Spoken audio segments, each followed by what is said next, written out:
Bueno, gente, tenemos la bendición de estar con Alfonso Guevara. Acá lo tenemos, Alfonso, compartiendo un tiempo en el canal en esta entrevista en el auto o car interview. ¿Puede ser así? Sí, suena bien, sí. Bueno, Alfonso, vamos a aprovechar este tiempo para hablar sobre vos y sobre tus libros. Así que aprovechemos y arranquemos, disfrutemos el viaje hasta llegar a destino y hablanos un poco de vos. Hablanos de vos, de tu familia. Contanos un poquito y arrancamos, dale. Bueno, en primer lugar debo decir que hoy ha amanecido un día espectacular, Sí. Aquí en Buenos Aires, precioso. Y debo decir también, como dice la canción, mi Buenos Aires querido. Sí, porque ese cariño crece en uno, ¿no? Ya hacía varios años que no venía y el poder estar aquí de nuevo es una bendición. Yo vengo de una familia pastoral, misionera, pastoral primero en Cuba, pero antes de eso mi padre viene del campo en Cuba. Él viene de una familia campesina. Así que en un sentido yo vengo por extensión del campo, gente sencilla, y puedo decir gente humilde, porque no porque sean... Hay gente que son del campo y que he conocido otra gente, pero no son humildes. Claro, pero sí. Esta familia que tuve el privilegio de conocer ya de mayor cuando regresé a Cuba, son gente humilde. La mayoría aman al Señor y nunca se han ido ahí del campo, muchos han mantenido ahí. Y bueno, esas son mis raíces. Vengo de esa familia pastoral donde mi padre conoció a mi madre en el seminario donde estudiaban. Y ahí, no sé, se tiraron flechas, qué sé yo, hubo algo. Y bueno, después de ser estudiantes y de graduarse, mi padre era profesor en ese seminario. Y bueno, después ya de que se casaron y los flechazos y todo, yo fui concebido en ese seminario, un lugar precioso, una bahía enfrente del mar, Qué lindo. allá en Cuba, que está hasta el día de hoy. Y ahí viví yo mis primeros 4 o 5 años, diría yo. Y después de ahí, mis padres se fueron hoy se usa mucho la palabra plantar una iglesia, Ajá, ¿no? sí. Pero a comenzar una obra en una ciudad cerca de La Habana. Y en ese contexto fue que yo me crié. Después tuvieron que, en Cuba, por el régimen dictatorial, comunista y represivo, a mediados de los 60, el sistema y el gobierno cerró todas las iglesias de todas las confesiones. Tremendo. Y prohibieron las reuniones privadas y públicas. Y fue un tiempo muy duro, muy difícil. Pastores fueron encarcelados, sí, y tristemente algunos pastores, no sé cuántos, fueron fusilados por la causa de Cristo. Esa era la Cuba de los mediados de los 60. Tremendo. Y entonces, debido a eso, ellos sintieron salir de Cuba para continuar el ministerio y decidieron irse a España. Y allí fue donde sintieron quedarse y trabajar con una de las misiones con la cual trabajaban o conocían de Cuba, una misión norteamericana, y allí comenzaron una obra. Mira. Lo maravilloso de esto es que el año pasado, en noviembre del año pasado, viajé con mi esposa, mi hermana y mi cuñado para celebrar el 50 aniversario de la obra que fundó mi padre con el misionero americano. Mirá. Allá en Madrid, España. Y eso está ahí. La iglesia sigue vibrante. Después se fundaron otras iglesias. Así que para mí fue algo muy emotivo y ver la fidelidad de Dios después de medio siglo. Es una cosa tremendo, increíble, tremendo, ¿no? Sí, la sensación. No, lo tremendo de ver que tantas, por lo menos en Estados Unidos, donde yo vivo, tristemente este año se estima que van a cerrar 20.000 iglesias. No te puedo creer. De 15 a 20.000 iglesias. Estados Unidos tiene un promedio de 340.000 iglesias, que se sepan. Hay otras muchísimas más que no están inscritas, sobre todo de grupos pequeños, Sí. Iglesias hispanas que no están inscritas, pero se reúnen en sitios. Pero la realidad es esa, se estima que unas de 15 a 20 mil iglesias van a cerrar este año y que se van a abrir nuevas iglesias promedio de 4.000. Así que cuando uno hace la matemática, cuando uno ve los porcentajes, hay un abismo tremendo entre las que se cierran y las que se abren. Entonces, al ir allá y ver que la obra después de 50 años permanece, crece, es algo para soli Deo gloria, o sea, solo la gloria a Dios, ¿no?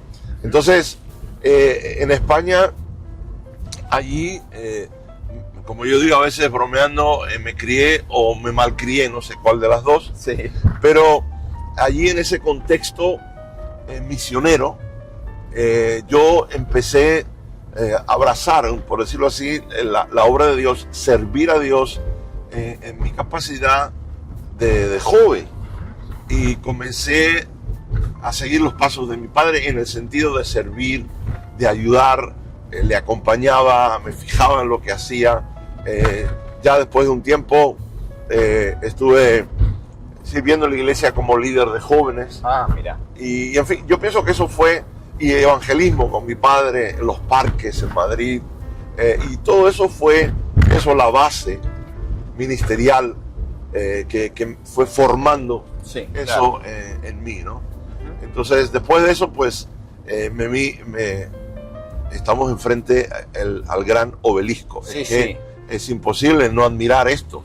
No, esto es tremendo. Y esta gran ciudad y la belleza que hay aquí es tremendo.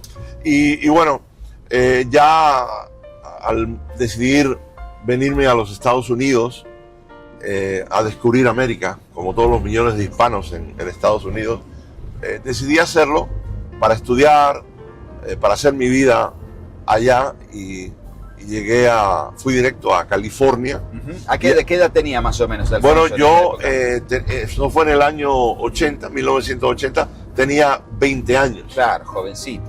Así que, bueno, los que están haciendo el cálculo ahí con la calculadora, les ahorro, tengo 65 años ya. Entonces, y nada, ahí llegué, y al año, bueno, a ver, les cuento algo más. Aterricé, por usar ese término, en una de las iglesias, de las varias o muchas iglesias que sostenían a mi familia en España como misioneros. Y esta era una iglesia hispana dentro de una iglesia americana, una iglesia grande, y la iglesia hispana bastante grande también. Entonces llegué allí, y cuando yo llego, me ven con mi pelo largo, mi guitarra, y me dicen: oh, usted es el hijo del misionero. Digo, sí. Digo, pues necesitamos que nos ayude aquí. Enseguida me pusieron a trabajar. Claro. Entonces, digo, con gusto. Dice, mire, ayude con los jóvenes. Pues muy bien. Tenía un grupo de 80, 90 jóvenes en esa iglesia. No tenemos un pastor o un líder por el momento, pero hay una hermana que es la coordinadora.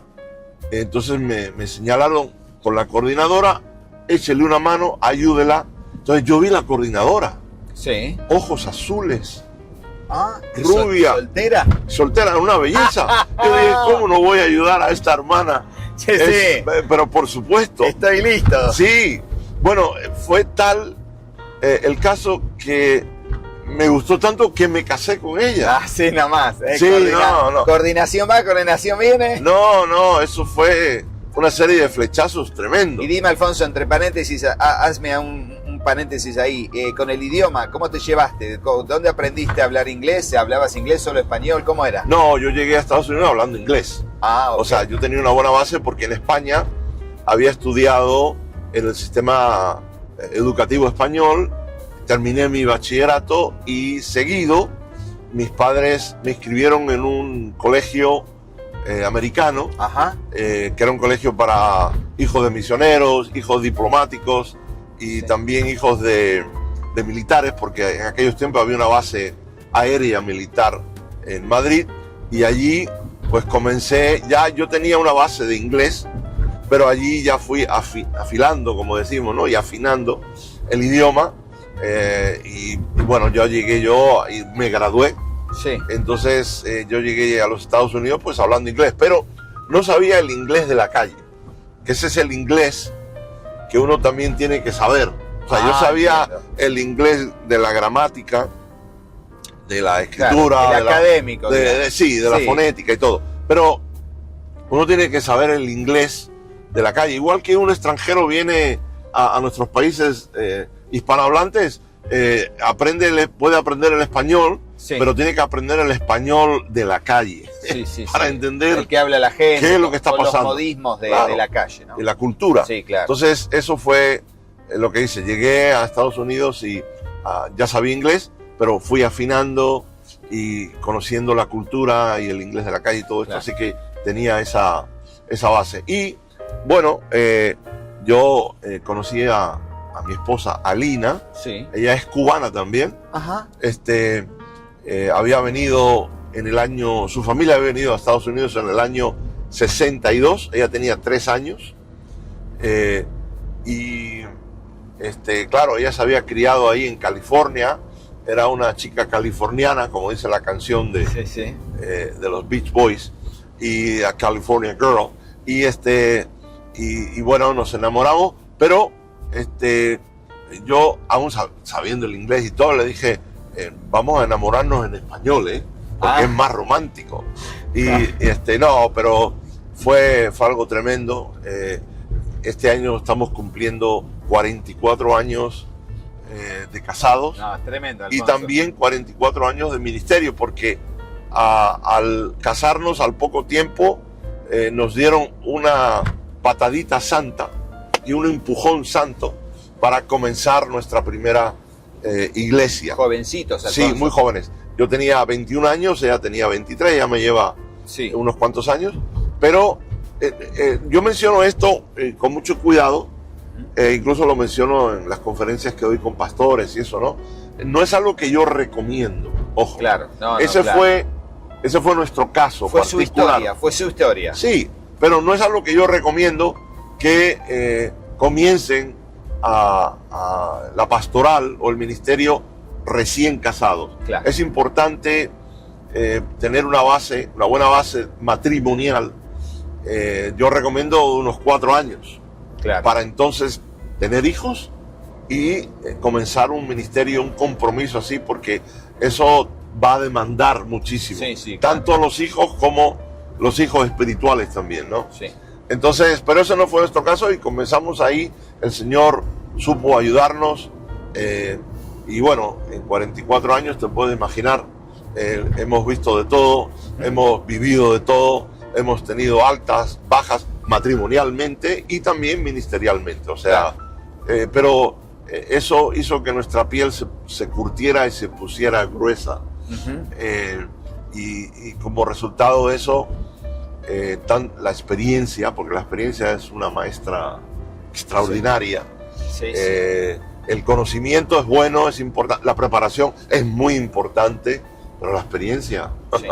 Y ahí porque ves el conocimiento en acción, ¿no? Exacto. Y ahí ves qué cosas son realmente potables desde lo que sabías y se confronta con la realidad y termina siendo funcional, y cosas que vos decís, esto no me lo enseñaron, ¿cómo lo vivo? Correcto. ¿No? Y ahí tener una mentoría, un asesoramiento, tener a alguien que te diga en base a su experiencia, también es muy bueno, Alfonso. Yo he conocido personas que no han sido tan preparadas en ese sentido, pero tienen una experiencia, tienen una sabiduría por la experiencia vivida. Entonces, pero bueno, como resultado de eso, de tantos años en el ministerio, pues he podido ayudar, aún lo hago en tiempo presente, ¿no? Puedo ayudar y lo hago a pastores, muchos pastores, acompañándolos en su jornada. Y también, después de unos años, me puse a escribir libros porque me dijeron, yo iba y daba conferencias a pastores y también libreros evangélicos, ¿no? Y me decían, eso que usted dijo, eso está en su libro, ¿verdad? Y yo decía, ¿qué libro? sí, lo que usted acaba de decir, que está muy bueno, que tomé nota, está en su libro. Digo, no. Entonces, como decimos, me cayó el 20, no me di cuenta. Sí. La escritura en la pared, ¿no? Me animaron a poner por escrito todas estas cosas, ¿no? Sí, toda esta experiencia. Bueno, de hecho les contamos a la gente que estamos ahora dejando atrás, por ahí si se llega a ver, estamos en la autopista, entrando a la autopista La Plata, Buenos Aires, y Alfonso, acabas de participar en varios días de conferencias con pastores, todos líderes y pastores de diferentes partes del mundo, aquí en Argentina. Recuerden que yo soy argentino, estoy en Argentina y tengo la gracia y la bendición, el privilegio de tener la visita de Alfonso aquí, estuve ayudándolo y ahora estamos yendo aquí tempranito en la mañana del domingo en nuestra congregación en Citibel, en la ciudad de Citibel, para poder llegar y que también puedas compartir la palabra. Pero contanos cómo es esto de que empiece un ministerio de mentoría, ayuda, consuelo, formación de pastores o líderes. Sí, y aprovecho para decir que sí, acabo de estar con 1000 o 1000 y pico de pastores y líderes que han venido del Cono Sur, han venido también, hubo alguien que vino de Centroamérica, vinieron de Estados Unidos, hubo gente que vino también de Alemania, o sea... Europa, Brasil, había brasileños también. De todo el Cono uruguayos, Sur. Yo vi a uruguayos también. No, fue algo de verdad extraordinario.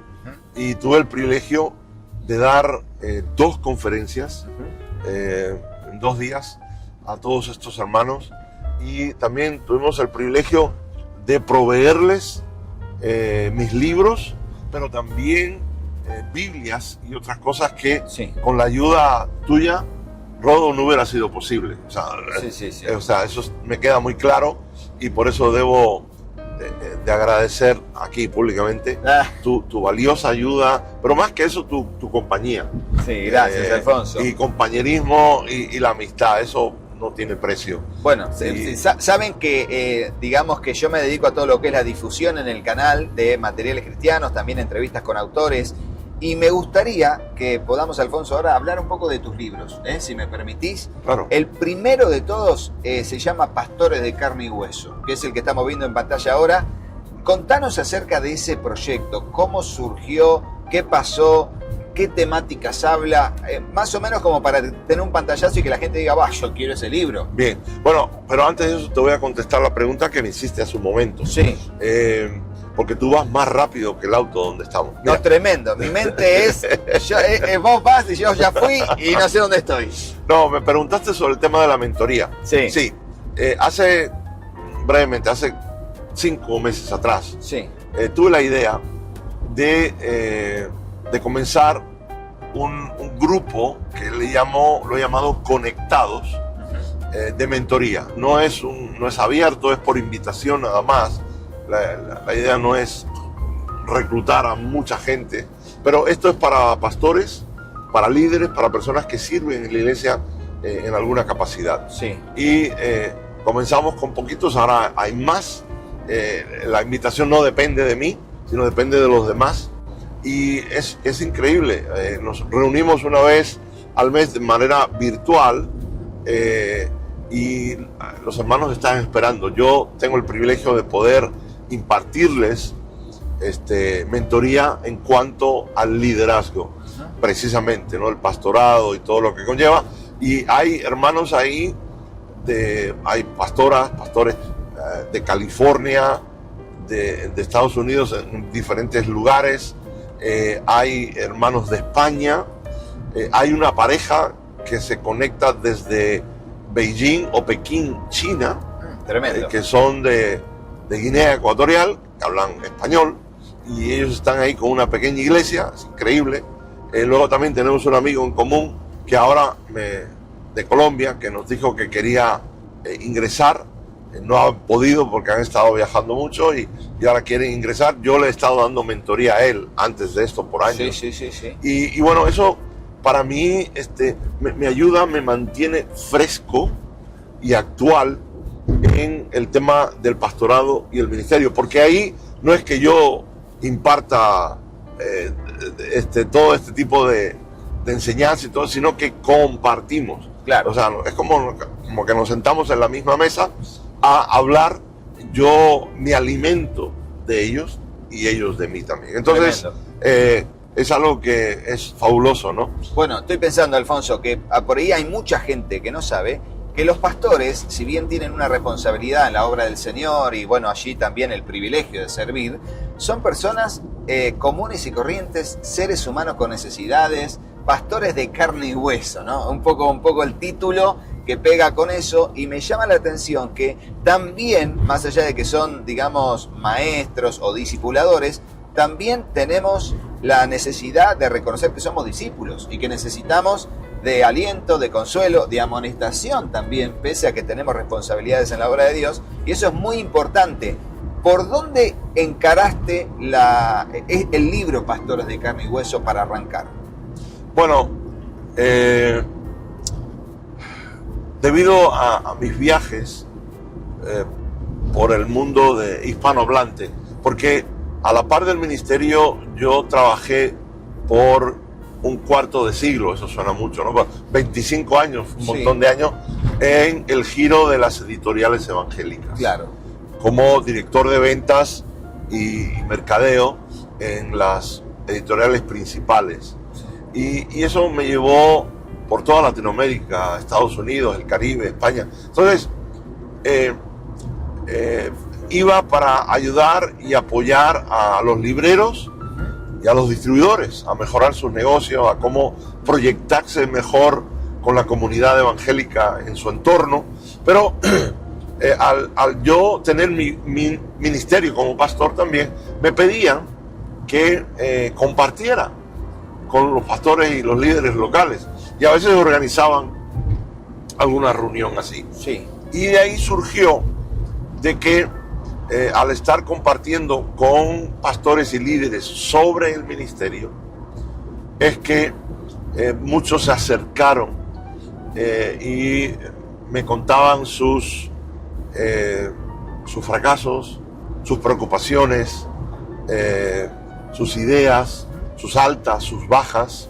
Entonces me di cuenta también de que lo que yo estaba compartiendo les estaba ayudando, y de ahí surgió la idea de varios colegas en ese giro editorial, donde me dijeron: yo creo que debes de escribir un libro para pastores con todo lo que tú has vivido, creo que debe ayudar. Y de ahí surgió esa idea, y es que y en realidad surgió por una necesidad. El ministerio, yo siempre le digo a los pastores o cualquiera que quiera servir en la iglesia, el ministerio siempre debe de surgir o nacer de una necesidad. Claro. O sea, yo no llego a la iglesia y digo, voy a hacer este ministerio, sin conocer si hay una necesidad o no. Claro, claro. Porque no voy a ir a la esquina, no llego a la esquina. La autoproclamación, ¿no? Claro. Vine a hacer esto, pero hay una necesidad. Exacto. Entonces, eso surgió de una necesidad, y obviamente eso llenó y sigue llenando esa necesidad. Entonces, de ahí surgió el libro con ese título tan llamativo, Pastores de Carne y Hueso. Sí, entiendo. Y abarca múltiples temáticas de la vida del siervo y la sierva de Dios. Correcto. Que tienen esa responsabilidad. Correcto. No, y yo ahí hablo sin tapujos, sin pelos en la lengua, porque el ministerio es así. No podemos adornarlo, no podemos endulzarlo, por decirlo así. Tenemos que hablar las cosas claras, porque las vidas están en juego. Digo las vidas no solo de los feligreses, pero sobre todo de la vida de los pastores, sus matrimonios, sus familias. Sí. Y yo escribí pensando en ellos, y sobre todo escribí pensando en el contexto hispano. O sea, yo escribí pensando en el pastor hispano en Estados Unidos y el pastor en Latinoamérica. Claro. O sea, claro, lo bueno de este libro es que no es una traducción del inglés, que los hay muy buenos también, por supuesto. Sí. Mucha de mi biblioteca está compuesta de material en inglés, ¿no? Sí. Pero esto fue fruto de eso, de interactuar, de hablar, de vivir y de convivir con pastores hispanos y pastores latinoamericanos en su contexto, y de ahí escribir. ¿Para qué? Para que cuando leyeran se identificaran y decían, hombre, está hablando de mí ahí. Claro. O sea, no estoy hablando en el contexto anglosajón. Claro, y muchas veces hay una distancia entre lo cultural, entre cómo se lleva adelante y lo que estamos acá en Latinoamérica. Muchísimo. Pero todos los países de Latinoamérica, Centroamérica también. Muchísimo, por supuesto. Entonces uno tiene que ser sensible a eso, por ejemplo, de una manera muy práctica. Yo ahí en el libro, una de las cosas, y acordándome ahora en esto que estamos hablando, yo aconsejo a los pastores en cuanto a cuidar su ministerio, sobre todo su matrimonio, que tienen que buscar tiempo con su pareja para descansar y para buscar ocio. Claro. Obvio, yo vivo en Estados Unidos, yo puedo, cuando he podido, escaparme con mi eterna novia e irnos a un hotel un fin de semana o escaparnos a la playa una semana. Sí, unos días, sí. Pero eso es en ese contexto.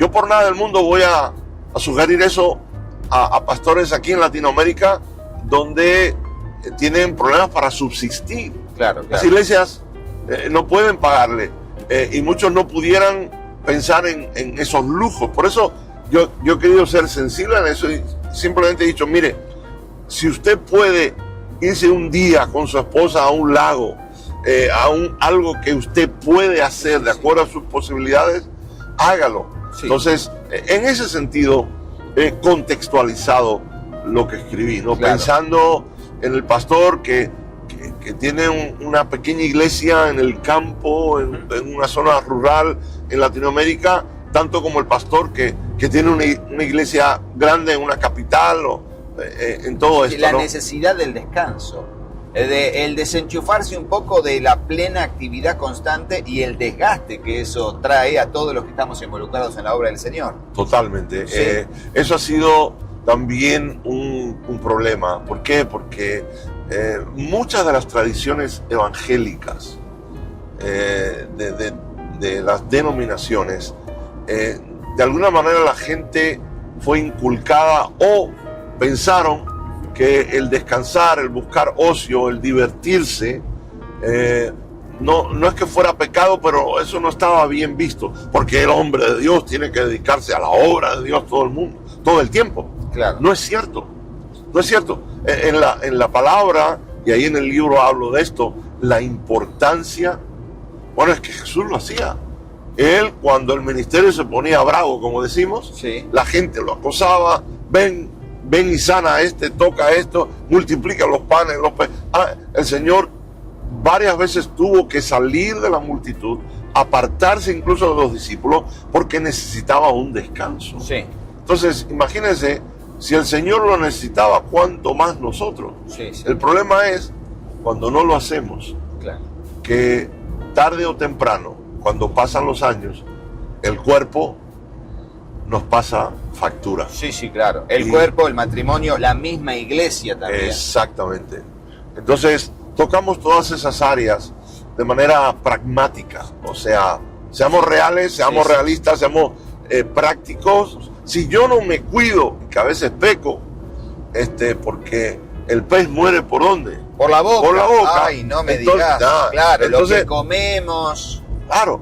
Entonces, pero yo hablo mucho de eso, porque si no nos cuidamos como debemos hacer, no vamos a poder hacer ministerio. Uh-huh. En mi caso, el viajar, por ejemplo, en un avión, venir acá son 9 horas y pico, de regreso otras 9 horas y otro vuelo llegar a casa. O sea, uno tiene que estar de alguna manera en forma, cuidarse para poder hacer ministerio. Sí. Porque he visto tantos pastores que no se han cuidado y ya después de un tiempo el cuerpo le pasa factura. Hay muchos pastores también que tienen problemas estomacales, problemas gastrointestinales. Sí. ¿Por qué? Porque el estrés tampoco lo saben manejar. Entonces lo internalizan todo, se lo guardan. Todo eso está en el libro, de una manera en el cual muchos pastores... Yo me he encontrado pastores en muchos sitios donde después de oír una conferencia me han dicho, uy, y dice, me acabo de leer su libro, el primero también, el segundo, que el segundo también es para pastores. Dice, si yo hubiera leído esto, o si yo hubiera oído esto hace 20 años, Sí. me hubiera ahorrado muchos problemas. Sí, sí, sí. Muchos Entonces, dolores de cabeza y dolores en el cuerpo. Total.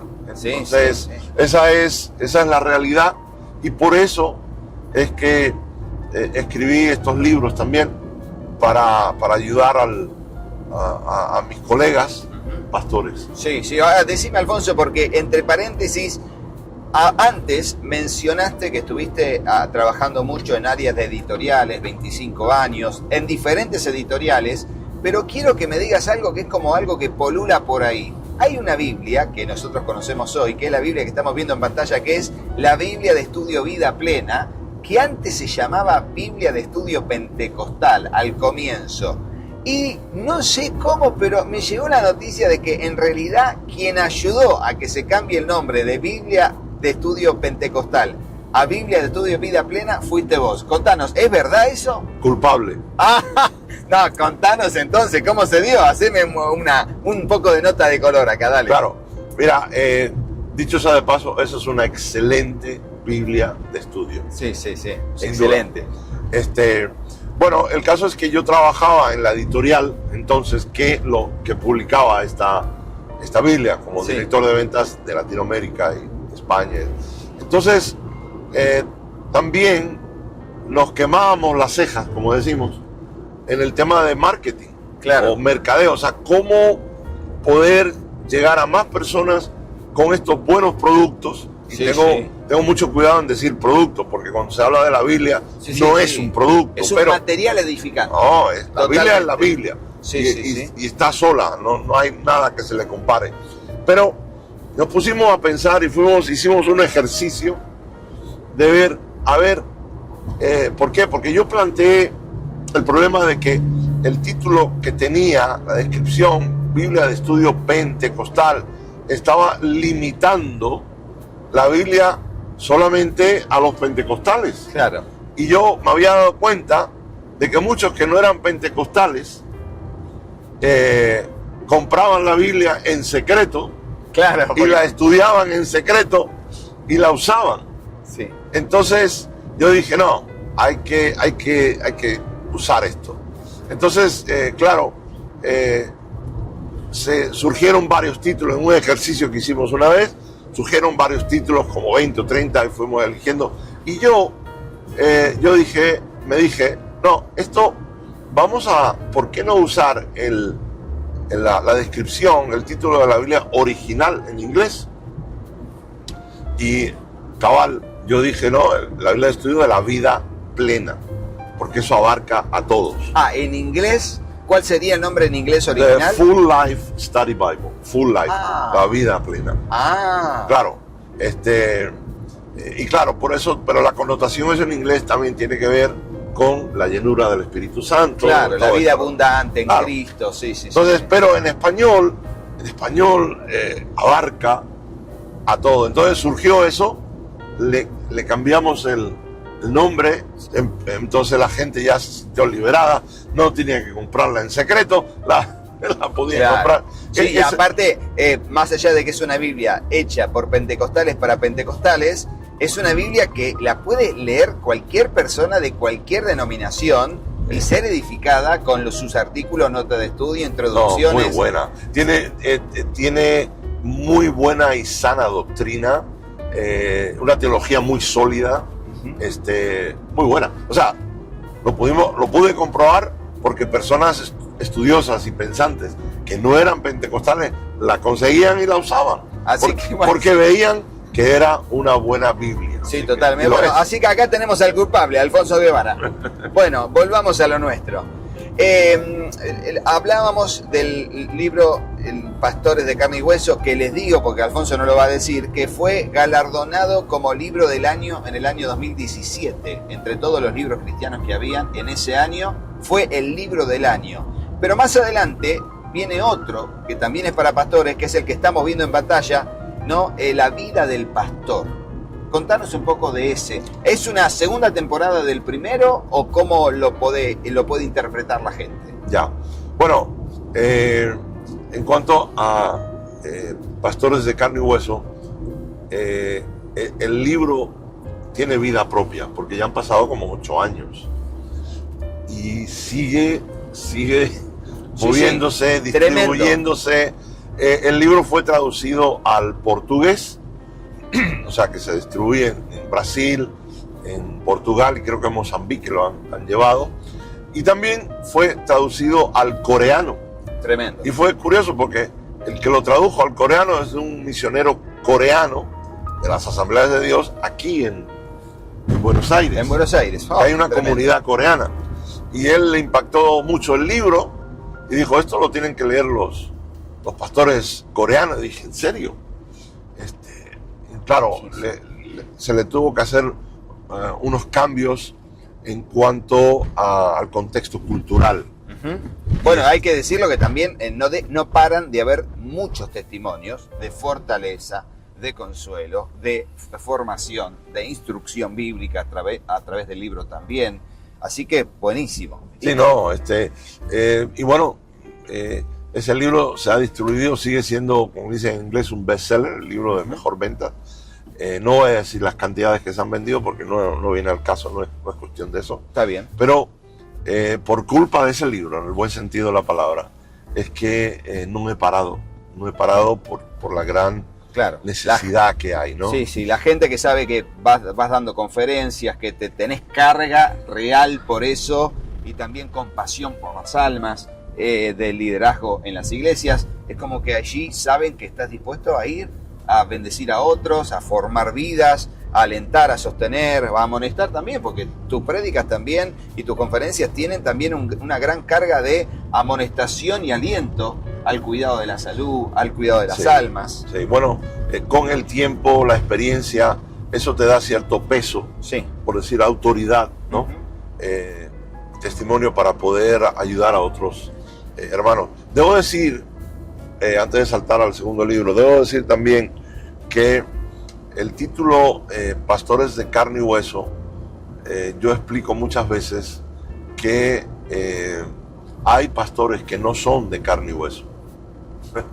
Claro. Eso hay que hablarlo, hay que discutirlo. Son los otros, ¿no? De los buenos y los otros. Sí, ¿por qué? Porque tristemente hay pastores que piensan que son Superman, que lo pueden todo, que pueden saltar de un edificio a otro, que pueden agarrar una bala con los dientes, y después se dan cuenta de que no son Superman, porque no reconocen o no reconocieron al principio que el pastor debe de ser de carne y hueso. Sí.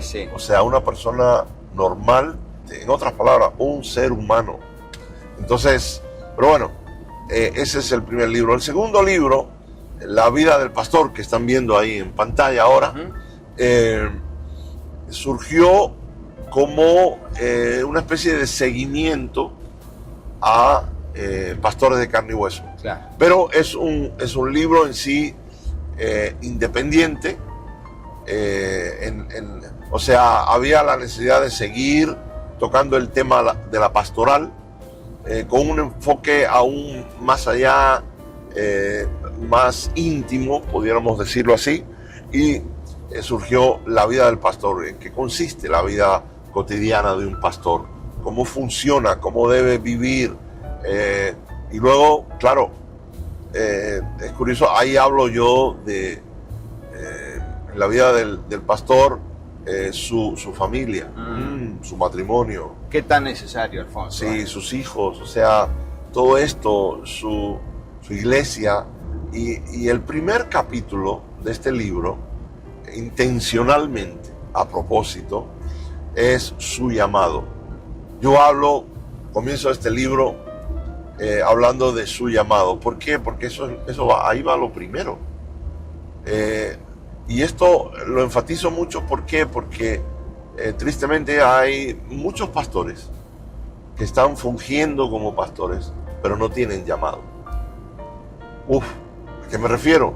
Bueno, en una iglesia tal, el pastor se va por H o por B, o el pastor fallece, y no hay pastor. Entonces los ancianos o el líder de la denominación ve el que tiene ve ciertas características y dice, oh, tú vas a ser el pastor, y lo ponen ahí, lo instalan. Esto se ha hecho por edades, ¿no? Por siglos. Sí. Y se comete ese error y la persona termina creyéndoselo, pues está en el medio del foco de, bueno, pues lo voy a hacer y tal. Y entonces lo ponen ahí y funge o trata de funcionar como pastor, pero después de un tiempo no se siente realizado porque no tiene un llamado genuino de parte de Dios. Claro. Ahí esa es la base de todo en cuestión de la vida del pastor. Entonces yo hablo de cómo Moisés fue llamado.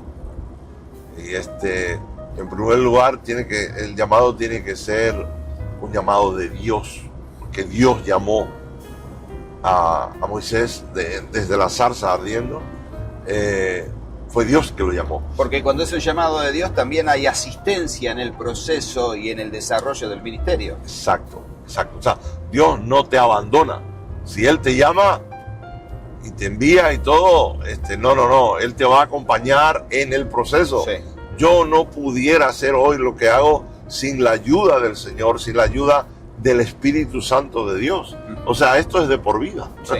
Entonces, sí, no, y otra de las cosas que digo ahí en cuanto al llamado, no solamente oír la voz de Dios, nosotros me han preguntado, y bueno, pero Dios no habla así como en la zarza, Moisés.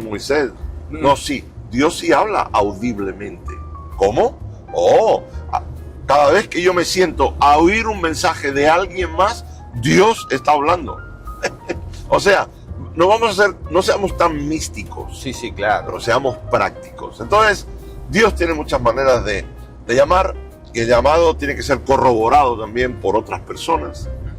Pero el llamado ese también, y termino con esto, debe ser, hay varias cosas que pongo ahí, ¿no? Pero una de ellas, el llamado tiene que ser también un llamado tangible.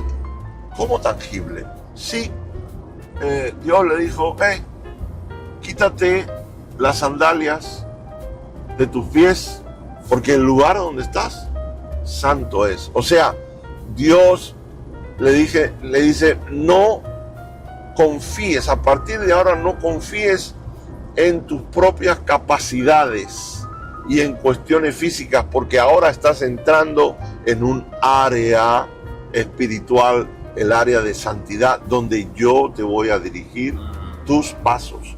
No son tus sandalias, no es tu capacidad, no es tus posibilidades, son las mías. Pero bueno, esa es la vida de... No, excelente. Bueno, de hecho, ahora les estamos mostrando los capítulos allí en el índice, cada uno de los capítulos y las temáticas que trata el libro. Y también es recomendadísimo que puedan adquirir los dos libros que vimos hasta ahora. Y bueno, Alfonso, ya estamos acá. Contanos el tercer libro que tiene que ver con los 10 mandamientos, ¿no? Sí. Antiguos, pero no anticuados, que el título me parece extraordinario. Pero contanos un poco, ¿por qué encarar eso?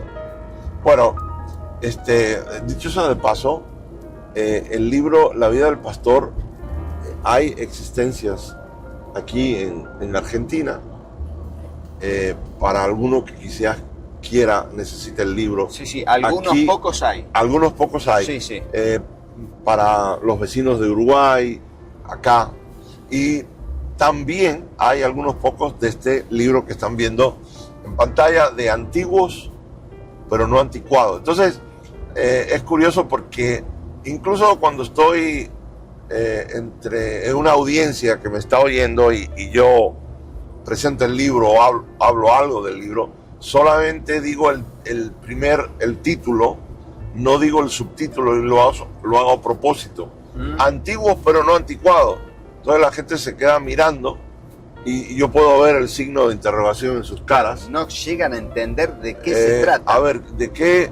Entonces digo, bueno, yo puedo estar hablando de edificios muy antiguos porque me gustan. Sí. Yo puedo estar hablando de autos, Sí. de automóviles antiguos que me encantan. Monumentos. Sí, exactamente. Pero no, Entonces hay que leer el subtítulo, sobre todo cuando me entrevistan por la radio que no se ve nada, ¿no? Claro. Entonces digo, antiguos pero no anticuados, los 10 mandamientos. Esto fue una serie de conferencias que yo di en mi iglesia hace 13 años atrás, allá en Miami, donde pastoreaba. Sí. Y me tiré, creo que 2 meses y medio, domingo tras domingo, en un estudio profundo y más amplio sobre cada mandamiento. La razón de esto es porque yo me di cuenta de que no se predicaba de los 10 mandamientos, no se enseñaba de los 10 mandamientos. ¿Acaso había un concepto de que, bueno, esas cosas son un poco anticuadas, el mundo está cambiando? Entonces vivimos en sistemas babilónicos donde están reinterpretando o reescribiendo los mandamientos a conveniencia del pensamiento humanístico que hay, ¿no? Entonces yo dije, no, esto hay que rescatarlo, hay que sacar las tablas que estaban en el arca, ahí escondidas en la arena, en el desierto, sacarlas y, valga el símil ese, y para traerlas a la actualidad. Y lo que hice yo es que cada mandamiento lo traje a la actualidad, al mundo de hoy, porque cada uno de ellos es tan práctico para la vida. Ahí está la sabiduría. Claro. Dios le dio estos mandamientos para que una nación completa pudiera funcionar después de haber estado esclavizada y para poder proyectarse hacia el futuro. Si eso le funcionó a toda una nación, ¿cómo no nos va a funcionar a nosotros individualmente y a cualquier nación hoy en día? Entonces, es muy enriquecedor. El libro lo han usado institutos bíblicos, algunos seminarios, o sea, está hecho de una manera también de que si usted enseña escuela dominical o si usted es pastor y predicador, puede tomar de ahí, y la manera en que yo lo he escrito es fácil de predicar, como me lo han dicho mucha gente de muchos países. Sí. Yo he tomado de su libro y he estado predicando de eso. Bueno, esa es la idea. Yo no tengo el derecho de autor. El derecho de autor claro, es el Señor. Sí, totalmente. Hola, yo soy Katy. Si te gustó el video, ponle me gusta y déjanos un comentario. Hola, yo soy Juanpi. Suscríbete al canal y activa la campanita. Y acordate de compartirlo con tus amigos. ¡Que Dios los bendiga muchísimo! Y hasta el próximo video. ¡Chao, chao!